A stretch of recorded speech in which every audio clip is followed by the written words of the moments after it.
शेर की भूख और हमारा लुक दोनों जानलेवा है।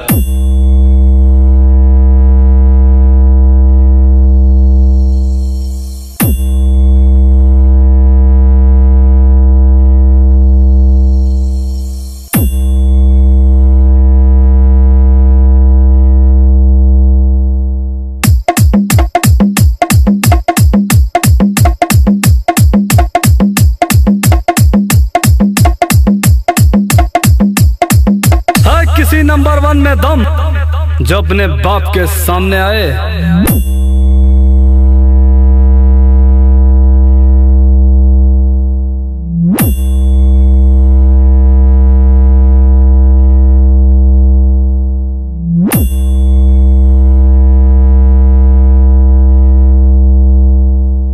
अरे का हो बेटवा, हमरे डायलॉग का नकल कर ब्या करा बेटवा करा।